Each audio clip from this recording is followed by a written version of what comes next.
All right. Hi, everyone. Welcome to the Bay Area Content Marketing Meetup. We are going to be talking today about virtual events, and we are lucky to have 3 virtual events experts with us. Most of you who are here today probably found us here. This is our home, the Bay Area Content Marketing Meetup. There's our event today. We are meeting every Thursday at noon Pacific, so at this time and on this day. So you'll see we've got more meetups planned. So if you didn't find us through here, be sure to go to meetup.com, sign up for an account, and sign up to our group. All of our events are free. And even though Bay Area is in our name, because we used to meet in the Bay Area, we're meeting now online only. So it's this meetup and these Zoom sessions are open and open to everyone. All right, let's get started with our panel. So we have Michelle, Dahlia, and Jeri. I'm going to go in the order of tab. So Michelle, Bruno, do you want to introduce yourself? This is your website I have up. Hey, yeah.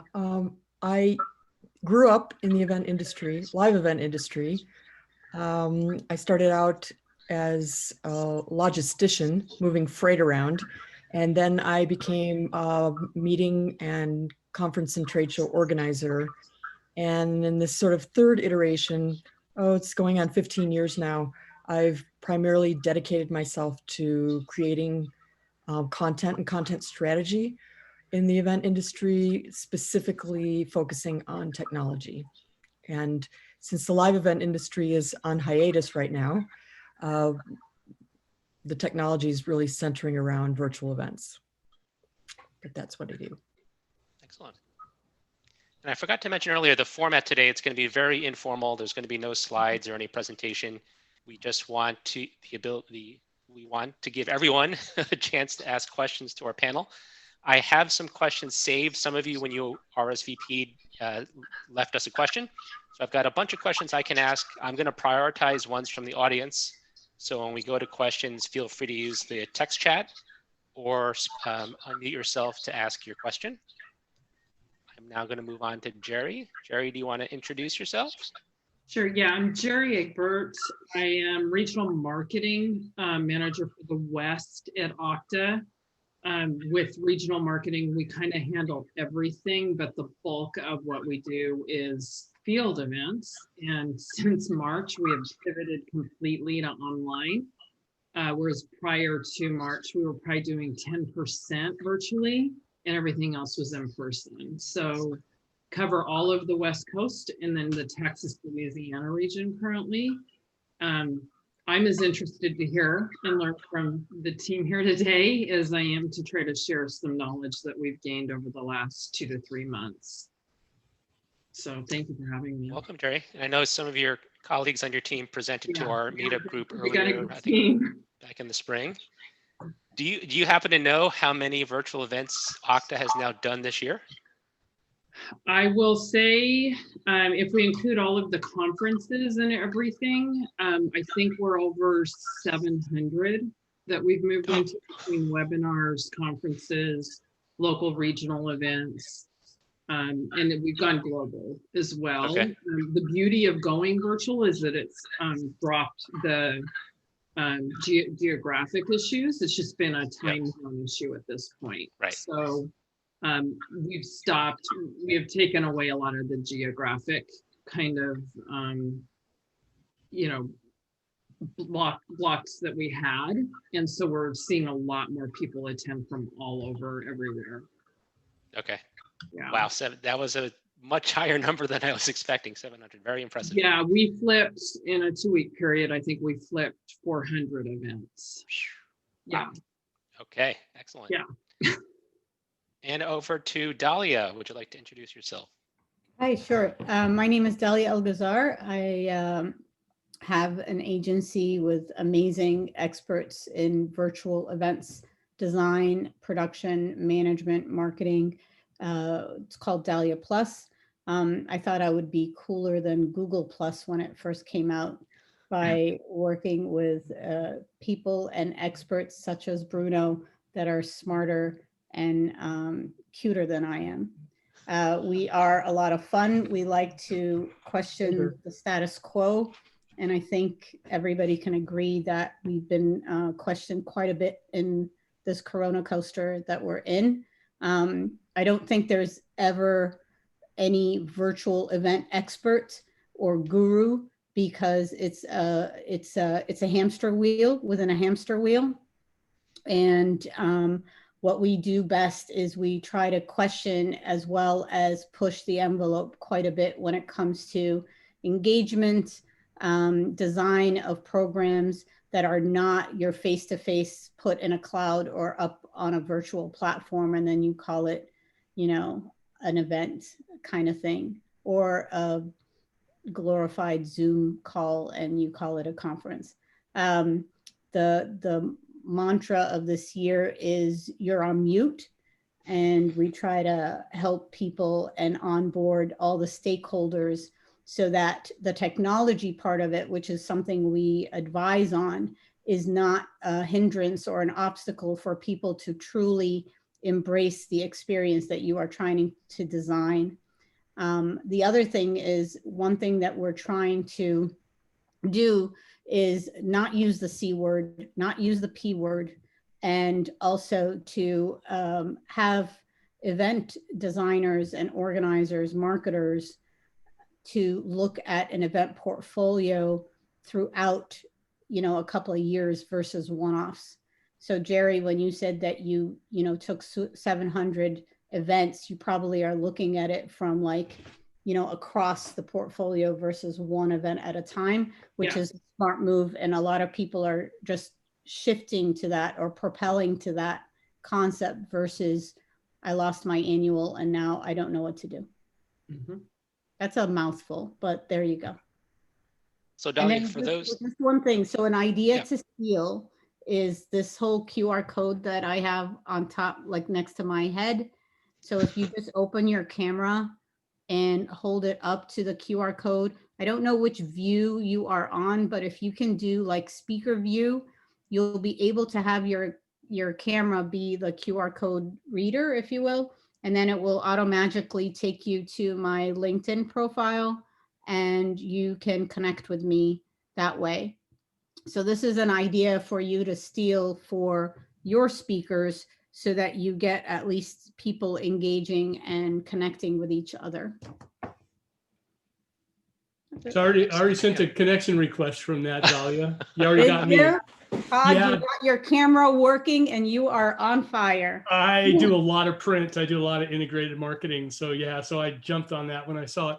But the lovely LinkedIn app didn't let me put a little custom note, you know, so you just got a generic. You have to instead of hitting connect, just go to the ... and then it will say personalized invite. Then you'll be all set. I always forget that. So I apologize for the generic invite. I know who you are now. So there you go. I apologize for the generic.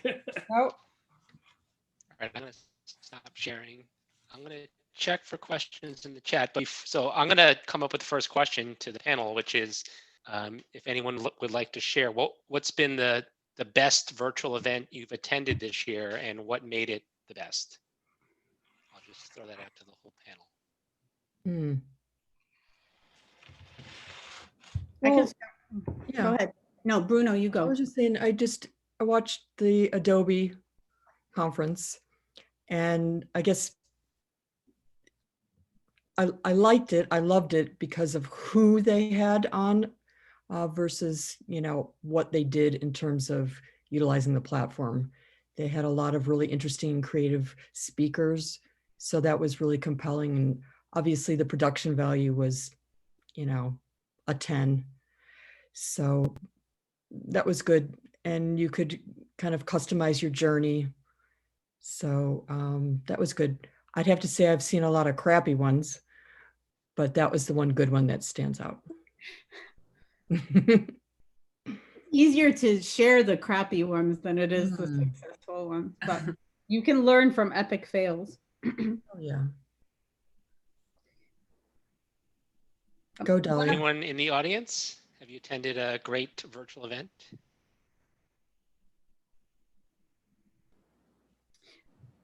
I attended the regular smattering of webinars and things. The only real event I went was one that I think you're aware of, Dennis, you know where I'm going with that, CM World. And it was interesting. I was really curious how they would pull it off in an engaging way. And one way they did it went from a three-day in-person conference to a 3-day virtual conference that really kind of took place over like a 5-hour span.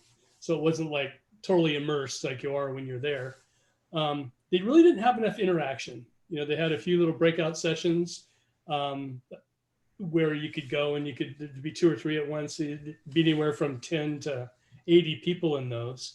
I think if they would have mixed in many more of those, it would have been really more interesting. The other thing I think would be useful is for the event software to go and, you know, look at your LinkedIn, you know, connect your LinkedIn and connect your Twitter and even connect your Facebook and have it like find all the people that are going that you're connected to, and then kind of make these virtual rooms, or, you know, for people that you're connected to, or make it easy to reach out to people that you're already connected with, would make it much more engaging, I think. But maybe I should patent that idea. Well, Todd, I also was at one of those type events where you could see all the participants, you could interact with the participants, as well as watching the presentation. And it was a whole day event, and they had breaks so you could take time to do other things. And it was totally worth it. I thought, gosh, I don't know if I want to go to another live in-person event again after this. Oh, interesting. Yeah. And so how many people were at that? Because this was, I don't know what the count was, but I'm sure it was hundreds, if not over 1,000, in the thousands. I just don't know. But yeah, it was well into the hundreds. It was a search marketing conference, and they had people from, you know, globally attending. I don't remember noticing the number. Okay. So it was useful. You'd see all the attendees that were at the session. Right, and you just on the right rail, you know, you could just scroll through and you could interact with people, and the same at the break, and it was really, really well done. Okay. Yeah, I would think with hundreds or even thousands, it'd be hard to kind of, you know, I could just see myself getting lost trying to find people I knew and not paying any attention to the presentation, because I got self-diagnosed ADD and I have a hard time watching a presentation unless the speaker is really engaging. Well, honestly, there was a lot of just chatter that was not meaningful. And so I just focused on the sessions, but that capability was built into the software, and it was really great. Well, chatter is relationship building. Mm-hmm. We're going to move on to another question. Looks like Cindy has asked one in the chat. How do you, and this gets back to the theme of trying to recreate some of the in-person conference and event experiences to online.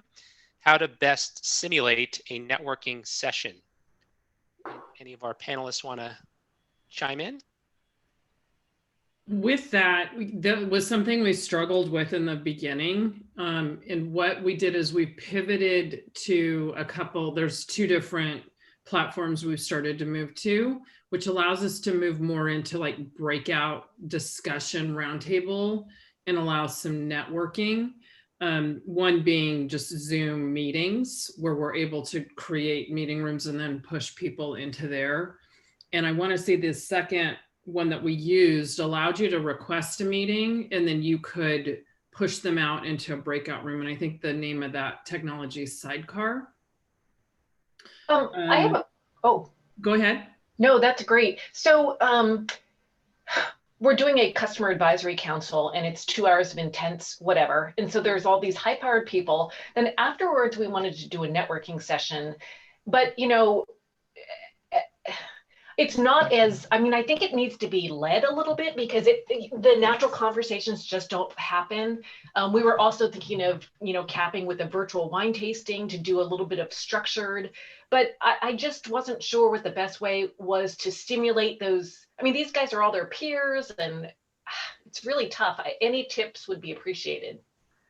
What we've done is, what I did for one of those is we put together like 3 different topics and let people select which rooms they wanted to go into to do networking. We also shared kind of who was signed up for the conference, if there were people that they wanted to kind of be matched with. And then we broke them out into the separate rooms, and then we had one of our staff kind of join that and try to get the conversation going around the topic. And then at the 30-minute mark from there, we allowed people to raise their hand if they wanted us to kind of switch them into different rooms as well.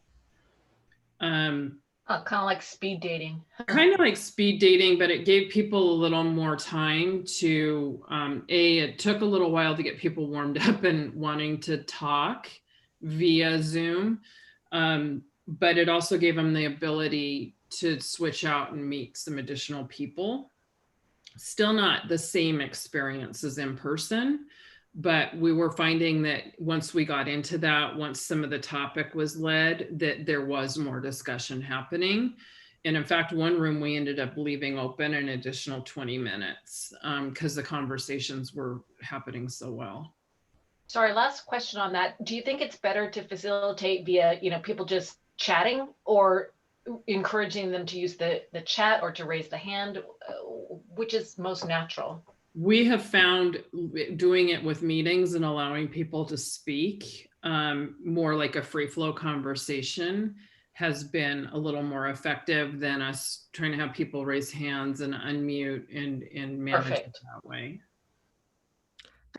I'd also say, Cindy, you've got to define networking, because there are, and also your objectives for the networking, because there's at least 3 or more ways that you can accomplish that based on those objectives. So you can just put a small group of people in a room and let them have at it and find their own commonalities and just chat and, have it be random. You can use structured matchmaking, where there's software that will pair up people. And that's, I think Jeri was alluding to that a little bit too, where the software will match you to another person. You set a meeting and you go talk one-on-one. And then the third way is really breakouts, where people self-select to go into a room based on a particular topic being discussed in that room. And then that's sort of a little bit less formal than the structured matchmaking, but more formal than the free-for-all random networking. So there's kind of a continuum of networking that you've got to decide what works for your audience and what you're trying to accomplish. Yeah, the breakout rooms is a good idea, because I think what we're trying to simulate is the dinner that they would have had at this show. They all get together, they did this intense meeting, and they're all sitting around dinner now and just kind of let their hair down, and they'll say, hey, what's up? What are you doing at the labs, or whatever. So it's I wanted it less structured as opposed to more like a dinner conversation. So, but all great tips. Thank you. And we have done similar things like that, where we've done some structured breakout, and then we did like a wine tasting or a chocolate tasting, some more activity type of thing. What I'm finding with those type of events though, is it does limit the amount of conversation that's happening. Yeah. So it is nice to have activity. We've done bingo, which we peppered with some questions, and we did prizes. That was some of the most fun we had, but it was just sheer fun. There wasn't a lot of networking that happened with it, but people did have a good time, and I've had requests to do that again. One thing that I would add is, part of the strategy, it all has to have a plan to it, right? So that's one. Because ultimately all the events that you are designing, and even especially with the networking, your ultimate goal is to create, I've been calling it micro tribes, but it's really the community. And when you do community building, then you are able to come up with ways of creating an event around those community or those micro tribes. Anything that has to do with connections, contact, and coaching. So we're in a global pause right now when it comes to businesses, where everybody needs help on the coaching side, personal, professional, business, all of that great stuff. The connections is something that if you foster that, and if you create the micro tribes and the networking and the engagement and the bingo and the escape room, but also that people are able to find their like-minded people. So whether it's matchmaking, it's AI driven, or it's through registration and you're asking the right questions, then you can actually matchmake them to each other, or you matchmake them to the content that you are creating, as well as help you create better content that they would come to your next event or to your next meetup, etc. So the micro tribes have a lot to do with that. So if you think of creating that instead of just events, then you can tap into, okay, so what do you want to have happen when they are in a breakout room? Everybody, it's almost like going to school. You need to give them some sort of prompt. You need to give them some sort of assignment, and then you want to hold them accountable so that they can come back to you and they say, we did this, we want more of it. We want less of this, we want something else. So even if you open a Google Doc that they all share and put highlights on it, and then you come in, or you have different facilitators, moderators that come in, or you use the whiteboard feature within Zoom, for example, or Kahoot, like someone was talking about Kahoot right now. That's part of the design and the fun of it, if you will. So yeah, I got a private question about technologies or companies that provide some of these networking. So there was Kahoot that Michael mentioned. Jeri, what was the other company that you mentioned? Sidecar. I think it's called Sidecar. It's just it's a platform that allows you, it's one of those virtual conference platforms, but it does have the meeting breakout rooms you can do kind of immediately where you're matching up. And it's one of the few that we found that are able to do that. Well, you have others that are providing you the opportunity to matchmake, the opportunity for people to make appointments and schedule appointments, either one-on-one or one-to-many, which is something people want to do because that goes into brain dating. And that is a phrase, if you haven't heard of it, it is not Tinder. It is a real thing professionally. But it's like, for example, Bruno's known for about event technology, and then Todd wants to have an appointment with her and discuss something. So that's one-to-one, one-to-many. It's almost like round tables. You can create round tables and meetups within your event that way. A couple of platforms that integrate that is Grip is one. You have Brella, which is another one. You also have Swapcard, has it embedded in that in their profile, in their platform. And then you have others like I don't know, which ones do you think, Bruno, would help? No, I was going to say Swapcard, and actually I just finished a white paper for them all about how to orchestrate matchmaking in your events. So if you go to the Swapcard website, I have no other affiliation with them other than having done that content, but that could give you some ideas about what you have to have in place. I don't know, what's the one that you have an event, another one. They're out of where was I? Brazil or Portugal? So they're out of Brazil or Portugal. But you know what? Sorry, I was like, wait. But so the one thing is, when you're looking at these platforms, I'm a huge believer that don't look at the technology first. Look at your strategy and your goals first. Don't design within a box. That's what we did when event mobile apps was a thing. We're not doing that anymore. So basically what you want to do is design the ultimate experience, and it's an experience for each stakeholder, like your attendees, your sponsors. Don't call them exhibitors anymore in the virtual world, because honestly, I don't think it makes sense. Give them a other sexy name or something. But you want to do that, and then you go to the different platforms and see what's going to serve you best and what's going to grow with you. But there's a couple of them. The ones that we just named are the ones that are are doing it right at the moment. And Todd, you would have to swipe to the right, not to the left. Actually, Grip, the app, is Tinder for professionals, but you do the swiping. I don't mean Also, the dating. That's not. There are actual platforms with matchmaking built in, or there are matchmaking pieces of technology that you can integrate with the virtual event platforms.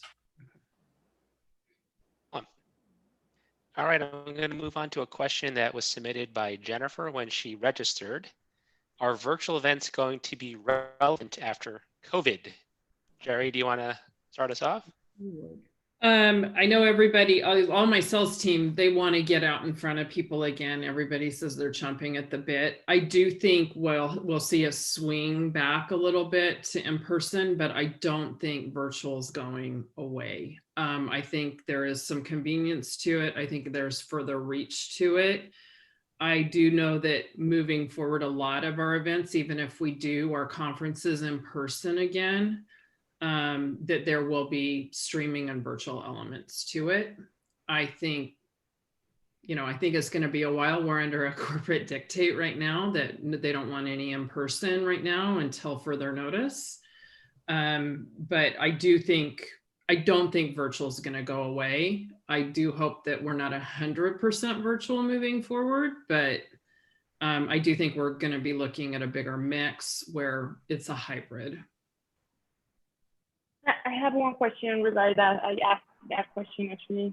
How can you introduce sales into these kind of virtual events, right? Because I would really like to try that, but in a natural way, not really adding the sales part as the main focus of the event, but really connecting with the people. And in the last part, or I don't know what would be the best part to do so, but like really after interesting the people that are attending, giving them the sales part of the product we are offering right now. I don't think that, at least the virtual events that are out there right now don't seem to be the appropriate place for sales, sales forward types of content or activities.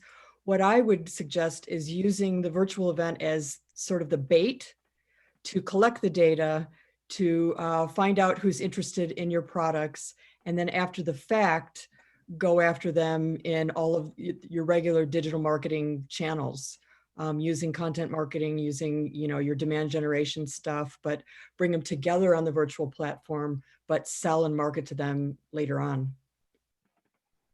So pretty much offering like relevant information, and aside that, like another way offering the sales part, right? Because right now we're doing kind of this event, like a virtual event, but pretty much it's only for offering our platform, right? Not for offering any other relevant information. So that's why I would really like to try to engage with them first, not only for making the sale, but offering something to them, and then they can relate to their operations, and maybe they will be interested in a natural way, rather than in a sales way. Yeah, because you'll get a much bigger audience with a non-sales virtual event. And from there, you can filter through to see who would be likely prospects and market to them later. And that's what we've done. I will say we're seeing larger attendance around product specific webinars and really informational webinars. Then what we're doing is we're taking that information after the event, and we're handing it over to our SDR or sales team to do follow-up with additional content, additional white papers, additional information about the topic that we covered during the webinar or the event. We're actually seeing pretty good success with that and engagement with the sales team. The other way we're using it is we put stuff together around specific topics. If it's a current customer or prospect that the sales team is engaged with, they're using it as another touch point for us to have a contact and engagement with those folks. And then they're doing follow-up after the fact. Mm-hmm. So we're not trying to do the Gotcha. sales pitch or the sales engagement during the actual call. The only events that we have been doing that do have a little more sales kind of slant to them are our virtual executive briefings. So we've taken our executive briefing center and they put that virtual, but those are like, we bring all of the executives and product experts in for the day with that, with the sales reps. So those are very specific though to the account. Mm-hmm. So Gotcha. Thank yeah. you very much. Mm-hmm. Anything you'd like to add, Dahlia? I was going to say, I mean, this goes back to, I know sales-oriented people love to do the handshakes and the contracts and the face-to-face and so forth. They thrive on that. Mm-hmm. It's evident that people don't know how to exist in a virtual world. And so like you sort of have to coach them. This is a brand new thing for them. This is not like being at a 10 by 10 and waiting for people to come by or et cetera. So that's one. So keep in mind that you're going to have to coach people as if they've never been in a virtual world before. So that's one thing. But I also try to have, event organizers and marketers go back to the basics, to the very beginning of honestly trying to figure out what the desires and goals and wants are. And you can't take it for granted anymore that you know what your attendance base is like or what they are searching for or looking for, et cetera, because all those Survey Monkey evaluations that you had from like years past for every show is out the window. This is really just going back and saying, let me figure out, get insights of what they would want from both sides and make sure that you know that, and then design accordingly. And like what Jeri was saying, it could be as simple as a Zoom demo. Like I have one client that all of a sudden their annual, and their regional shows were out the window. They went back to basics, went back to like a webinar series that was bringing them in maybe like 3,000 attendees and registrants per webinar, where they were able to do pitches, et cetera. But what he was really building was, it was a pipeline to his next hybrid event. And and so there's a goal there. But when he was having the audience in front of him, he was able to ask them, okay, what do you want from a sales perspective? What do you want from a content perspective, from a networking perspective, and then design accordingly. It doesn't have to be huge. It could be almost like hub and spoke style, big virtual conference, and then little baby demos, webinars, et cetera. And I'll answer the question as it relates to this meetup. As a refresher, the question was, will virtual events still be relevant after COVID? We used to meet once a month in the Bay Area in person. Our last meetup in person this year was in March. And obviously we could no longer meet in person. So we shifted to this Zoom format, and we went from once a month to once a week. There was a time where we did 2 a week, but that was a little bit too much, both from the organizer and from some of the audience. I would love to be able to get back together again in person when it's safe to do so. And I look forward to that day, but I don't think these Thursday Zooms are ever going away. So as long as there's still an audience that's receptive and there's presenters, we'll keep doing this even when we get back together in person. Yeah, I think also organizations would be remiss if they didn't utilize this channel. This channel has so many advantages over live events. The precision, the data, just the size of the market, that your addressable market for your product or your offering, it will never compete with live events. There'll always be more people outside the box than there ever could be in the box of a live event. So it just would be kind of dumb to think that you wouldn't have this in your portfolio as a channel. And I will say, we pivoted our annual conference from in-person, which was scheduled in San Francisco in April. They pivoted it to virtual.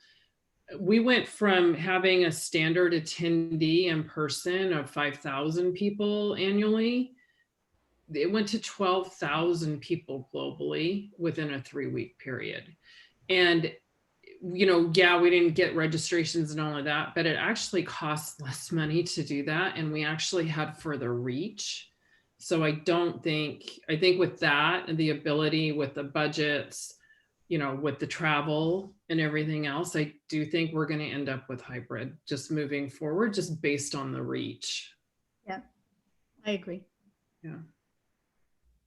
All right, so I'm going to move on to the next question, and feel free to use the chat to ask your own question, or you can unmute yourself after this one's addressed. Let's see, how should companies think about pricing for virtual events? I'm delighted to see many virtual events are free, but does this approach serve the companies sponsoring the event? Never go free. Interesting. Why not? Well, okay, I'll take that back for a hot second. Go free in the sense of if you are building a pipeline, go free in the sense of if you're building a database, but never devalue the amount of work, the amount of content, the amount of like good experience that you are designing for your attendees or for your sponsors or for your, speakers even. The reason why you see a lot of free content is because people were in panic mode. And they were afraid they were going to lose their members, afraid or they were going to lose their loyal fans, if you will, of their conferences, etc. But I'll flip it to you guys. Once you do go free and then you try to charge $500, $7.99, blah, blah, blah, all of this, are you going to get that money? Or are they going to look elsewhere? What do you think? Well, that was my question, Dahlia. After having gone through this one-day virtual event, it was free, which, it was great to see how these things worked, when COVID started. But now after that, I would definitely pay. I wouldn't pay as much. I would probably expect to pay half of what it used to cost to go. Yeah. But I wouldn't pay the old rates of going there, having to pay a hotel and parking or whatever. Right. So a couple of tricks when it comes to registration packaging tier is what you are offering. You can start with a tier of like an intro package. Inbound, which is, you guys are familiar with Inbound. Did anybody participate in Inbound this year? It was amazing. So Inbound belongs to HubSpot. It's always in Boston. It was absolutely fantastic. And basically the reason why it was not only because of the lineup. I am a sucker for John Legend and Tegan and all those great, speakers and motivators, etc. But it was also the experience that they had. Is when you tier your packages, tier it in the sense of what kind of content and what kind of value adds are you giving them. I'll give you an example. You can start at like $99. That's your entry fee. But then you're going to go and you're going to say, I'm giving you time with Dennis. That's another $100. That's a plus. I'm going to give you a playbook that is going to be a culmination of Bruno and Jeri and Michael and Todd and all that goodness. And it's going to actually make you better. We're at a point right now is people are going to events because they want to be empowered. They want to do better professionally, personally, everything, all of the above. This is like the reset that we're in. And so like, for example, one thing that we do, and I'm actually doing it. So who's with PMI? Michael, you're with PMI?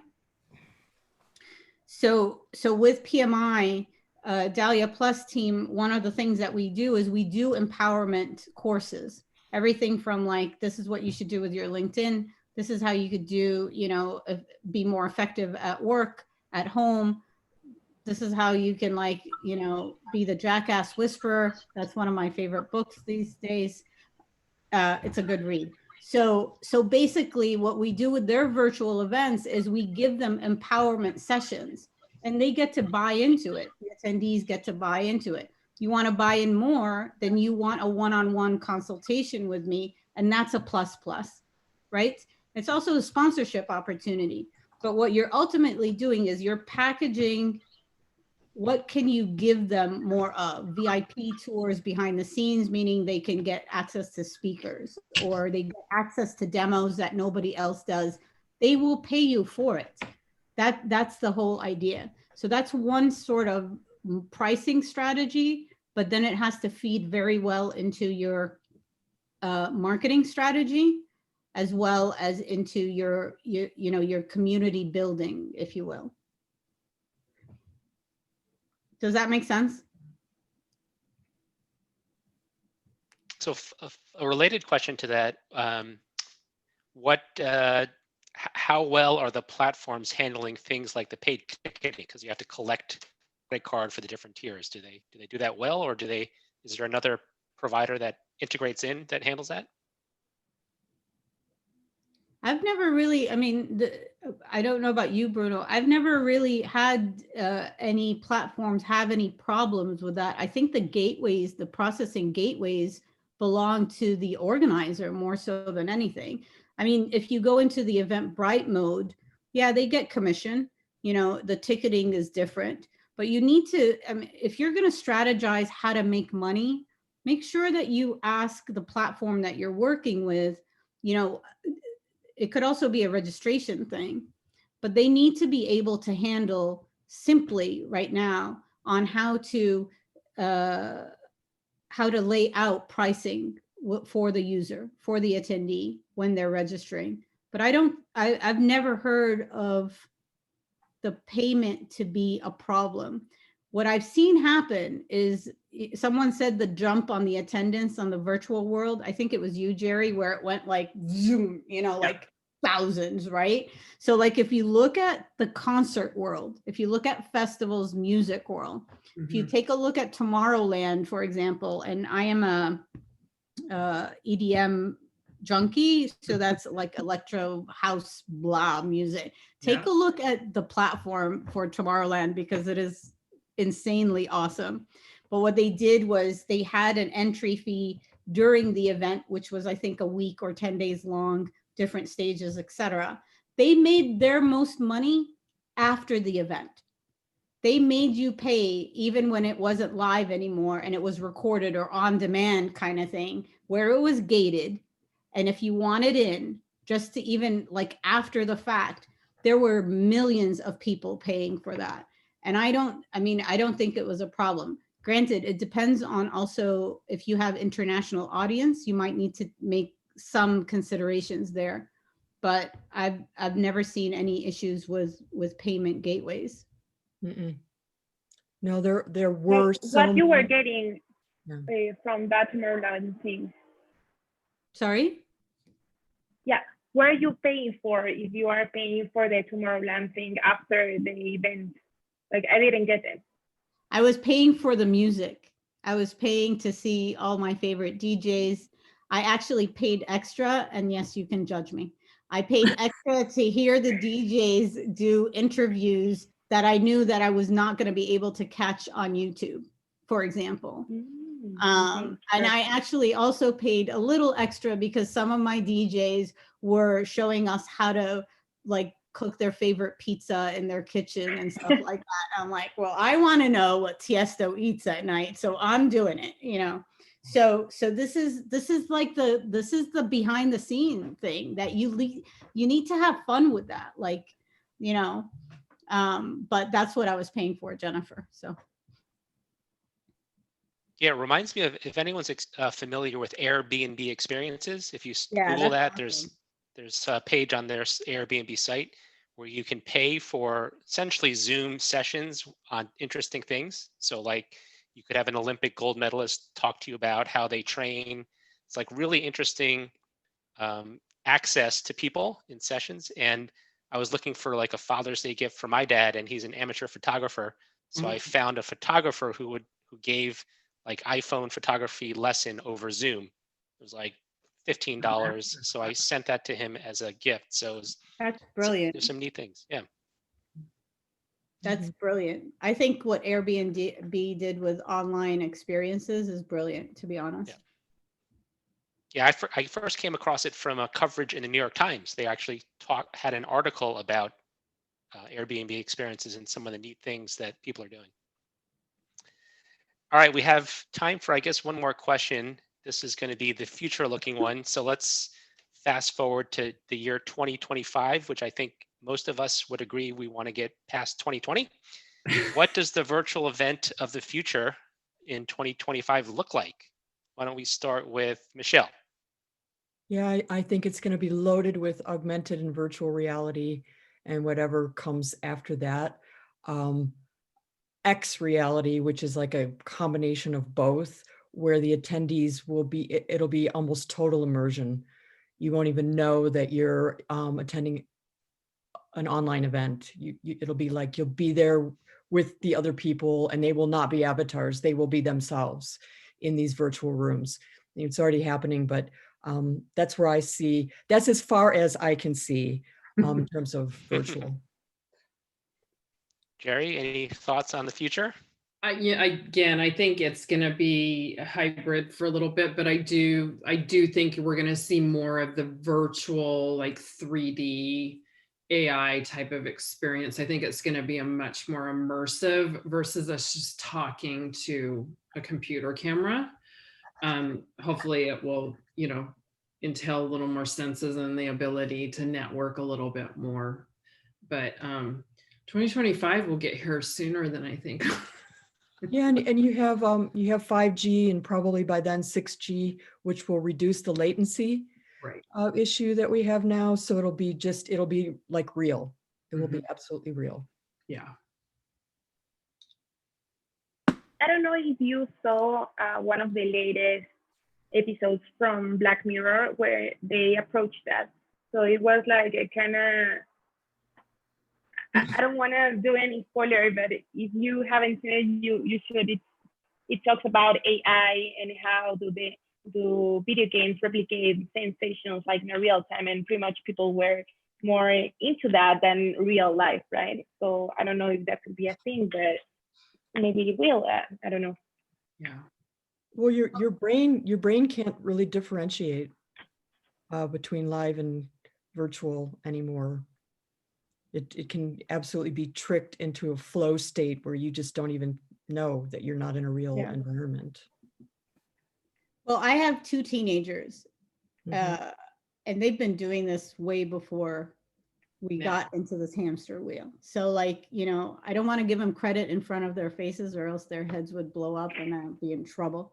But like, like just looking at how they look, if you do have kids, or a niece, nephew, or what have you, have them take you through Animal Crossing.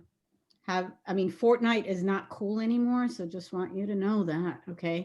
And like even TikTok, alternative TikTok is a thing, not straight TikTok. So just make sure that you very decisive on how you say that. But the reason I say that is because right now, to Bruno's point, is like you have events that can happen. It's almost like Second Life. Second Life was a term where we're like, ooh, are you kidding? Like, but it's coming back, but in a very creative way, to a point where people do get addicted and they buy. And if you look at the amount of money that's being made on Animal Crossing, you will say, what are they buying? Is it drugs that they're selling? What is it? Like, it's like weird. So talk about sales oriented. That's where we should be like learning our lessons. I do believe that we've been talking virtual for like since March. Virtual has been around for more than a decade. I don't understand why everybody's like getting into a hissy about it, but I do believe that events are going to get smaller and more. And we're going to have to be super creative in the content experience, content creation, and the format, the interaction, the engagement, the escape rooms, all of that stuff to make people engaged and wanting more. And it's gonna, the linchpin here is going to be the content and the marketing of these experiences. I don't know if events, to be honest, is a word anymore that can be used. I don't know. And I probably will be hated on this call because I said that. But I don't know if events should be used. The terminology that we're stuck in is exhibitors it doesn't make sense anymore. And I think there's a lot to play with there. And those that are super creative, that can think outside the box, take the risks, and like stick to knowing what people want, but also educating them on the way to that experience, are the ones that are going to win. I'm curious about the engagement piece, even if the technology gets us there, because one of my favorite podcasts is Make Me Smart, and one of the hosts said, and I've never had a true VR experience, but he said it was extremely isolating. So I guess there would have to be, to your point, Dahlia, some creativity with regards to interaction. I feel the opposite. I feel it's extremely intimate. Well, the VR experience is also, it depends on how it's designed, because the VR experience can be exhilarating, but it also, you don't have to be necessarily alone as well. But again, there's a huge learning curve there. People think of it as video games. People think of it as a kid's thing, not for a professional like setting. So I would if I could, I'd send you my Quest and have at it, because it is kind of amazing. But I would say try to go to, like, if you don't have anybody that can give you a headset, even if you buy like a cardboard one off of Amazon or something that simple, you got to give it a try. Mm-hmm. I think it will become, similar to these online gaming communities now. I mean, you're sitting kind of alone with your console, but these guys have built this huge community, and they get online and go for hours. So I do think some of that will translate into our event space moving forward. Yeah, and it will play even a bigger role, especially if you're into products. So like if you are selling a product, shoes, or if you're selling, cars or anything like that, where you're giving the opportunity to customize. You can design your shoe with someone, online and stuff like that. That's where I think people are hesitating, are afraid, and secretly wishing that the normal will come back, which it's not. So, I know, but I am. I'm tired. That is but see, that's the thing. People are mentally exhausted from doing virtual, and then people saying, oh, think hybrid and think, scenarios and stuff like that. Virtual is not easy. It's actually harder than face-to-face. And the last burnout is real. 6 months, it's the content creation that's required. Yeah. So, yeah. Well, let me know if I can help you with that. I No, seriously. I was just going to ping you actually, but like, if anybody needs help, the thing is, you cannot do this alone anymore. I'm telling you right now, please don't, because it is a lot. It's a lot. And you should share your mental burnout with others. I share it with And with Bruno that, all the times. The pod in London. The hook, we're getting the hook. we are unfortunately out of time. Thanks everyone for joining, and Dahlia, Michelle, and Jeri, thank you so much for sharing your expertise with us. Thank you, Dennis. All right. Thank you all. Take care, everyone. Guys. Take care. Bye. Bye. Ciao.